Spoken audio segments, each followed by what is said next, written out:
আপনি অপারেশনের ব্যবস্থা করুন। আপনি কে? আপনাকে তো আমি চিনলাম না। আমি ওনাদের পরিচিত। ও আচ্ছা, অপারেশন করতে কত টাকা লাগবে? আপনি জেনে কি করবেন? এই ধরেন প্রায় 2.5 লক্ষ টাকার মতো লাগবে। আপনি অপারেশনের জন্য যা যা লাগে অ্যারেঞ্জ করুন, আমি অ্যাকাউন্টে টাকা জমা দিচ্ছি। আচ্ছা ঠিক আছে। আপনি আমাদের ফ্যামিলির মধ্যে নাক গলাচ্ছেন কেন?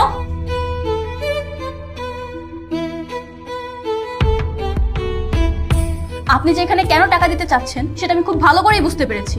দেখুন, আপনাকে আমি এর আগেও বলেছি, এখনো বলছি, আপনি যেটা চাচ্ছেন সেটা আমাদের মধ্যে কোনোদিনই সম্ভব নয়। তুমি আমার উপর এখনো রাগ করে আছো? বিশ্বাস করো, আমি নিজেকে অনেকটা পরিবর্তন করেছি। আমি আমার অফিসের প্রত্যেকটা স্টাফকে যথেষ্ট পরিমাণ সম্মান করি, ওদের সব দাবি আমি আনি। আপনি কি মানেন আর না মানেন সেটা তো আমার শুনে কোনো লাভ নেই। তুমি মানো আর না মানো, আমি তোমার জন্য সব কিছু করতে পারি, যা আজ পর্যন্ত কারোর জন্য করিনি। কারোর সহানুভূতি আর দয়া দিয়ে আমি বাঁচতে চাই না। তুমি সহানুভূতি মনে করছো, এটা সহানুভূতি না। আচ্ছা বাদ দাও, তুমি সব কিছু হিসাব করে রাখো, পরবর্তীতে আমাকে শোধ করে দিও। এখন আঙ্কেলের চিকিৎসাটা করতে দাও। আপনার টাকার আমার কোনো প্রয়োজন নেই, আমি আমার পরিশ্রমের টাকা দিয়ে আমার বাবার চিকিৎসা করাবো। আপনি প্লিজ এখান থেকে চলে যান।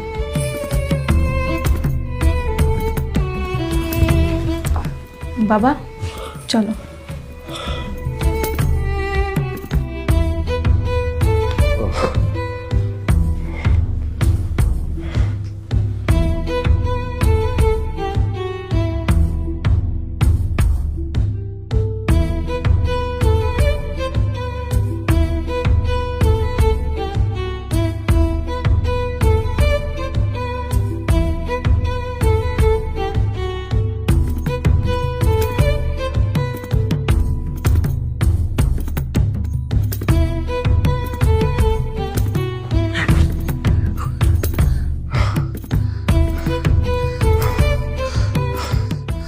তনিমা,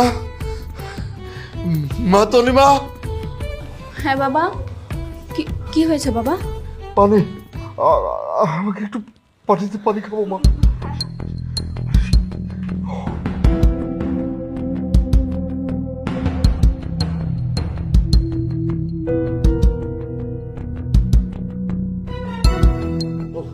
বাবা তোমার কি অনেক বেশি খারাপ লাগছে?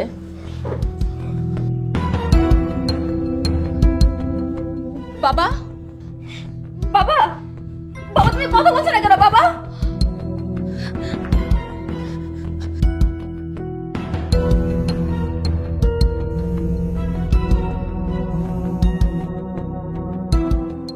হ্যালো হ্যালো, আপনি এখন কোথায় আছেন? আমি তো বাইরে আছি। কেন? আমার বাবা হঠাৎ করে না চোখ বন্ধ করে ফেলেছে, কোনো কথাও বলছে না। আমি সেই কখন থেকে বাবাকে ডাকছি। আপনারা বলেছিলেন আপনি আমাকে উপকার করবেন। আপনি প্লিজ দয়া করে আমাকে কিছু টাকা হাওলাত দিন, আমি কাজ করে আপনার সব টাকা পরিশোধ করে দেবো। প্লিজ আপনি আমার বাবাকে বাঁচান। আচ্ছা ঠিক আছে, তুমি কোনো চিন্তা করো না, আমি আসতেছি। আচ্ছা ঠিক আছে। বাবা বাবা তুমি একটু ধৈর্য ধরো, তোমার কিচ্ছু হবে না বাবা।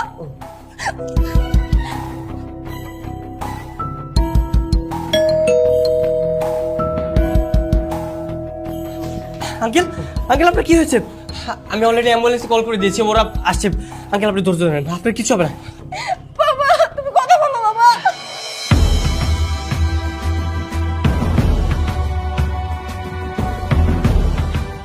ওই ঘটনার পর বাবাকে আবার ফিরে পাবো সেটা আমি কখনো কল্পনাও করিনি। এই দুনিয়াতে তো বাবা ছাড়া আমার কেউই নেই, আমি এতিমই হয়ে যেতাম। আলহামদুলিল্লাহ, বাঁচানোর মালিক হচ্ছে আল্লাহ। আঙ্কেল এখন সুস্থ আছে, এটাই অনেক। আমি রাগের মাথায় আপনার সাথে অনেক খারাপ ব্যবহার করেছি, আপনি আমাকে প্লিজ ক্ষমা করে দিন। আরে পাগল, ভালোবাসার মানুষের কাছে ক্ষমা চাইতে নেই। আপনার অবস্থান আর আমার অবস্থান সম্পূর্ণ আলাদা। দেখুন, এমন কিন্তু নয় যে আমি আপনার কথা একবারও ভাবিনি। আমি আপনার কথা অনেক ভেবেছি, আপনার অবস্থানের কথা চিন্তা করে আমি একটু দূরে সরে রয়েছি। দেখো, আমি সত্যি তোমাকে অনেক ভালোবাসি। তুমি আমাকে যেইভাবে চাও আমি সেইভাবে করে নিজেকে গুছিয়ে নেব। তুমি যদি চাও তাহলে আমার বাবার সাথে আমি কথা বলবো। আপনার বাবা মেনে নেবে? মেনে নিবে না কেন? আমি বাবার একমাত্র ছেলে, আমার কথা তো অবশ্যই রাখবে। আর আমি আর নীলা যদি বাবার কাছে রিকোয়েস্ট করি তাহলে বাবা আমাদের রাবদার ফেলবে না। ঠিক আছে, তাহলে আঙ্কেলের সাথে কথা বলুন। তুমি সত্যি বলছো?